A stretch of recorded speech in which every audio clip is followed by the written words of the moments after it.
அனைவருக்கும் வணக்கம். இன்னைக்கு நாம் பார்க்கக்கூடிய தலைப்பு முத்திரைகள். பொதுவாக முத்திரைகள் இப்போ சமீப காலமாக அதன் மேல் ஒரு சிறிய விழிப்புணர்வு மக்களுக்கு ஏற்பட்டு வருகிறது. நிறைய பேர் அதை பற்றி சொல்லிட்டு வராங்க. சில பேர் அதை பயிற்சியாகவும் கொடுத்துக்கிட்டு இருக்கிறாங்க. நாமும் கூட முத்திரைகளோடு சேர்ந்த அறுசுவை உணவு பற்றிய விழிப்புணர்வு பயிற்சி நாம் கொடுத்துக்கிட்டு இருக்கோம். அந்த வகையில் இந்த முத்திரைகள் எப்படி வேலை செய்யுது அப்படிங்கிறத பற்றி முழுமையாக இன்னும் யாருக்கும் தெரியல. முதல்ல அது எப்படி ஒர்க் ஆகுது அப்படிங்கிறதுக்கான அந்த அடிப்படை புரிதலை நம்ம இந்த வீடியோவில் பார்ப்போம். தனிப்பட்ட முறையில் சில சமயம் முத்திரைகள் ஏதாவது ஒரு சில முத்திரைகள் செஞ்சு அதனால பலன் அடைஞ்சவங்க சில பேர் இருப்பாங்க. அது செய்ததுனால நமக்கு பலன் கிடைச்சிருக்குது அப்படிங்கிற நம்ம உணர்றோம். ஆனால் அடிப்படை தத்துவத்தின் அடிப்படையில் இது எப்படி ஆரம்பித்து இது எப்படி நமக்கு பலனை தருகிறது அப்படிங்கிற அந்த அடிப்படை புரிதல் நம்ம மக்களுக்கு வேணும் அப்படிங்கிறதுக்காக இந்த பதிவு நம்ம போகிறோம். நிறைய சித்தர்கள் பார்க்கும் பொழுது ஒவ்வொருத்தரும் ஒவ்வொரு முத்திரை பிடிச்சிட்டு இருப்பாங்க. இப்போ ஒரு சில பேர் இந்த சின்ன முத்திரை பிடிச்சிருப்பாங்க, இதுக்கு பேர் சின்மயி முத்திரை பிடிச்சிருப்பாங்க, புத்தரோர் முத்திரை பிடிச்சிருப்பாரு. இந்த அபாட முத்திரையை பாபா படத்தில் ரஜினிகாந்த் காட்டுவார். இது பாபா முத்திரை அப்படின்னு சொல்லி நம்ம இப்படி பிடிச்ச பாபா முத்திரை அப்படின்னு சொல்லி எல்லாருக்கும் தெரிஞ்சிருக்கும். கோயில் முன்னாடி வச்சிருக்கக்கூடிய சில சாமி சிலைகளில் சில முத்திரைகள் இருக்கும். ஒரு சில சாமி சிலைகளில் இப்படி முத்திரை இருக்கும், ஒரு சாமி சிலைகள் இப்படி ஒரு முத்திரை இருக்கும். இப்படி ஒவ்வொரு சிலைகள்லையும் ஒரு சில முத்திரைகள் பார்த்துருப்பீங்க. இது எல்லாம் என்ன சொல்ல வருது, இந்த முத்திரைகள் மூலமா என்ன பலன்கள் நமக்கு கிடைக்குது, அந்த சிலைகள் வழியாக நமக்கு என்ன சொல்கிறாங்க அப்படிங்கிறதையும் கூட நாம் அதை கவனித்து பார்க்கணும். அப்படி ஒவ்வொரு முத்திரைக்கான ஒவ்வொரு பலன் உண்டு. நாம் அதை ஒவ்வொரு சமயத்தில் ஒவ்வொரு வீடியோவில் நம்ம சொல்லுவோம். நெருப்பு, நிலம், காற்று, நீர், ஆகாயம் அப்படிங்கிற 5 பஞ்சபூதங்களால் இந்த உலகமானது. அண்டத்தில் எப்படியோ பிண்டத்திலையும் அப்படித்தான். அங்கே அந்த பெரிய 5 பஞ்சபூதங்கள், இங்கே உடம்புக்குள்ள அதே சின்ன 5 பஞ்சபூதங்கள். இந்த சின்ன 5 பஞ்சபூதங்கள் நம்ம உடம்புக்குள்ள உறுப்புகளாக மாறி இதயம், மண்ணீரல், நுரையீரல், சிறுநீரகங்கள், கல்லீரல் அப்படின்னு சொல்லி 5 உறுப்புகள் 5 விதமான ராஜ உறுப்புகளாக அது செயல்படுது. இந்த ராஜ உறுப்புகளில் இதற்கு எல்லாம் தலைவராக இருக்கக்கூடிய நெருப்பு அப்படிங்கிற ஹார்ட் அப்படிங்கிறது இந்த 5 விரல்களை நமக்கு காட்டுது. எப்படின்னா, உதாரணமாக நீங்கள் இதில் பார்த்தீங்கன்னா இந்த 4 விரல்களும் ஒன்றா ஜாயிண்ட் ஆகிருக்குது. இந்த 5ஆவது விரல் மட்டும் தனிப்பட்ட முறையில் இருக்குது. இந்த ஒன்று மட்டும் தனி. இப்போ ஒரு குடமே எடுக்கிறீங்க, இந்த 4 விரல் உள்ளே போயிடும், இந்த கட்டை விரல் மட்டும் மேலே வைப்போம். இது தனியாக வேலை செய்யும். அப்போ இதுதான் ஹெட்டாக இருக்குது, கட்டை விரல் தான் இது ஹெட்டாக இருக்குது. அப்போ கட்டை விரலுங்கிறது நெருப்பு. இந்த நெருப்பு இந்த 4க்கும் ஹெட்டாக இருக்குது. இதுலேருந்து இதுக்கான ஆற்றல் பூஸ்ட் ஆகிக்குது. இப்படி இந்த கட்டை விரலை கூட இதில் டச் பண்ணும்போது இந்த சுற்று இதுக்குள்ளேயே சுற்ற ஆரம்பிச்சிருது. அதாவது எப்படின்னா, உள்ளே இருக்கக்கூடிய 5 உறுப்புகளிலிருந்தும் 5 விதமான ராஜ உறுப்புகளிலிருந்தும் ஆற்றலானது வெளியேற ஆரம்பிக்குது. எதன் வழியாகனாக்க, நம்மளுடைய 5 விரல்கள் வழியாக, இந்த 5 விரல்கள் வழியாக, இந்த நுனியில் இருக்கு பார்த்தீங்களா, இந்த நுனி வழியாக ஆற்றல் வெளியேறிக்கிட்டே இருக்குது.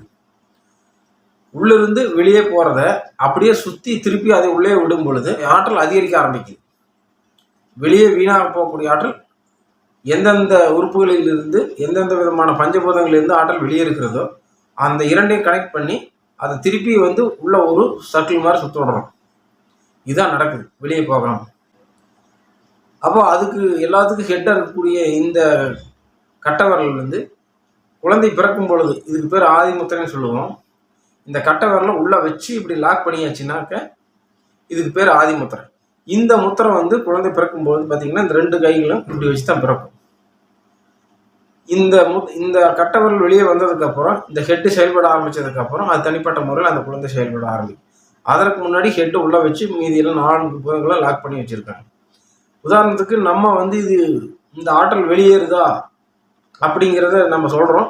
அதை நீங்கள் உண்மையாக அனுபவபூர்வமாக சோதித்து பார்க்கும்போது உண்மையாக போயின்னு உங்களுக்கே தெரியும். முதல்ல இந்த ஆதியில் நம்ம பிறக்கும்போது என்ன முத்திரை பிடிச்சோமோ அதே முத்திரை இப்படி கட்டவரல் உள்ள வச்சு லாக் பண்ணுங்க. இப்படி லாக் பண்ணி எவ்வளோ நேரம் உங்களால் உட்கார முடியுதுன்னு பாருங்கள். குழந்தையாக வயிற்றுக்குள்ளே இருக்கும்போது பல மாதங்கள் இப்படி பிடிச்சிருந்த நமக்கு இப்படி எவ்வளோ நேரம் உட்கார முடியும் பாருங்கள். உள்ளே எவ்வளோ நேரம் துடிக்க ஆரம்பிக்குது. நம்மளால் கொஞ்ச நேரம், ஒரு குறிப்பிட்ட நேரத்துக்கு மேலே உட்கார முடியாத அளவுக்கு அந்த ஆற்றல் வெளியே போக விடாமல் தடுக்கும் பொழுது நம்ம உடம்புக்குள்ளேயே ஒரு விதமான உணர்வுகள் ஏற்பட்டு இது போது விட்டுலாம் அப்படிங்கிற உணர்வு வருது இல்லையான்னு கவனிங்க. அதன் பிறகு இந்த 5 பஞ்சபூதங்களையும் இப்படி ஒன்றோடு ஒன்று ஜாயின் பண்ணும் பொழுது இதிலிருந்து வரக்கூடிய வெளியேறக்கூடிய ஆற்றலும் இந்த ஆள்காட்டி வரலில் வெளியேறக்கூடிய ஆற்றலும் ரெண்டும் ஜாயின் பண்ணும் பொழுது இந்த 2 ஆற்றல்களும் மோதல் இடம் இந்த ஜாயிண்ட் ஆகிற இடமாக இருக்குது. அப்படி கொஞ்ச நேரம் வச்சுட்டு இருங்க. இதுலேருந்து வர 5ம் ரெண்டும் சேர்ந்து டப்பு டப் டப்னு ஒரு இடத்துல அடிக்க ஆரம்பிக்கும். உங்களுடைய உணர்வுகள் வந்து இந்த ரெண்டு சேர்ற புள்ளியில கவனத்தை வைங்க. அப்போ இங்கிருந்து வந்ததும் வெளியே போகாமல், இங்கிருந்து வந்ததும் வெளியே போகாமல் ரெண்டு ஜாயிண்ட் ஆகி ஒன்றுக்கு ஒன்று மோத ஆரம்பிக்கும் போது அந்த இடத்துல உணர்வுகள், மோதலுங்கிற உணர்வுகள் உருவாகுதா அப்படிங்கிறத நீங்கள் கவனிங்க. உடலில் இருந்து வெளியேறக்கூடிய அந்த ஆற்றலை நமக்கு பிரயோஜனமாக பயன்படுத்துவது தான் முத்திரைகள். வெளியே கரண்ட்லேருந்து எடுத்து பேட்டரிக்கு சார்ஜர் கொடுத்துக்கிறோமோ அது மாதிரி இது மெயின் பவராக இருக்கிறது, எல்லாத்துக்கும் பவர் கொடுக்கக்கூடிய பவராக இருக்கிறது.